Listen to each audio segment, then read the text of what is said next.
BSF ने अनूपगढ़ के विजेता पोस्ट के पास गांव 30 एपीडी में एक पाकिस्तानी महिला को भारतीय सीमा में प्रवेश करते वक्त पकड़ा है। करीब 30 साल की इस पाकिस्तानी महिला की पहचान हमारा के रूप में हुई है, जो बलूचिस्तान प्रांत की निवासी है।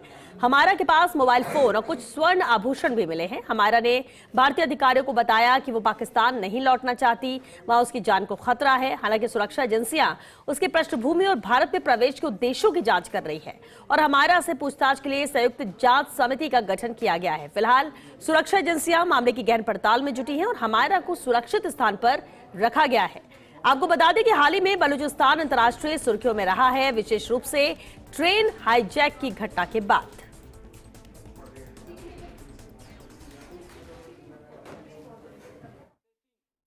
Today in the morning at about 7 o'clock, our BSF party observed a movement of a lady coming from Pakistan side crossing the IB, and our party immediately challenged her.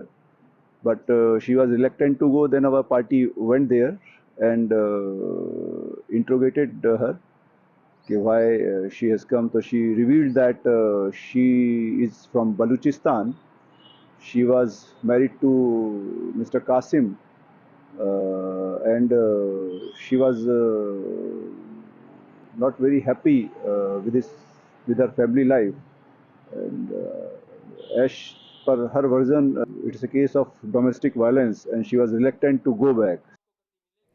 और चलिए इस पर ज्यादा जानकारी के साथ बीकानेर से रेजिडेंट एडिटर लक्ष्मण राघव हमारे साथ जुड़ चुके हैं। लक्ष्मण, बीएसएफ ने इस पाकिस्तानी महिला को पकड़ा है, बॉर्डर ये क्रॉस कर रही थी, हमारा नाम बताया जा रहा है।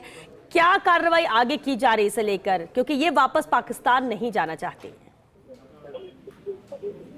देखिए, निश्चित तौर पर श्वेता, जिस तरह की बात सामने आई है और सुबह से ही हमने इस खबर को ब्रेक किया था, उस वक्त यही निकल कर आया, ये वापस नहीं जाना चाहती और कहना यह है कि उसे वहां पर अपनी हत्या का खतरा है, अपनी जान का खतरा है। क्योंकि ऐसा मामला है, जब बलूचिस्तान आप जानते हो दुनिया में जिस तरह से चर्चा में है इन दिनों ट्रेन हैकर्स के चलते, और उसके बाद बलूचिस्तान की कोई महिला भारत पाक सीमा पर मिलती है, एजेंसियां पूछताछ कर रही हैं, कई जो है पड़ताल से गुजरना पड़ेगा, कई ऐसे छोर होंगे जिन पर तलाश करने की कोशिश होगी। तो मुझे लगता है अब जो है ज्वाइंट इंट्रोगेशन कमेटी होती है जो पूछताछ करती है विभिन्न जांच एजेंसियां, वो यहाँ पर किया जा रहा है।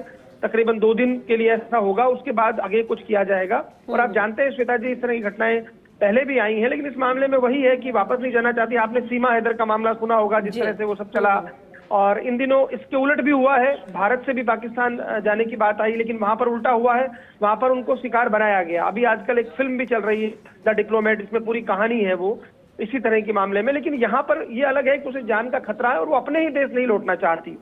तो तमाम चीजें हैं, और इस मुद्दों पर जब तक अब बीएसएफ की बाइट भी आ गई है, जो अधिकारी हैं उनकी आपने सुनवाई होगी निश्चित तौर पर, तो अब इस पूरे मामले में कह सकते हैं कि बहुत उच्च स्तर का मामला ये बन गया है। सरकार इस पर फैसला करेगी, लेकिन इससे पहले बहुत सारी जांच एजेंसियां अपना फीडबैक देंगी, इन सब पर काम करेंगी, उसके बाद ही कुछ स्पष्ट तौर पर बिल्कुल लक्ष्मण, क्योंकि अभी महिला जो कह रही है वो सही है, वो सच बोल रही है, अभी इस पर भी तो संदेह है। क्या इसे लेकर भी जांच होगी और उसके बाद पुष्टि होने के बाद ही आगे क्या किया जा सकता है, फिर कदम उठाया जाएगा?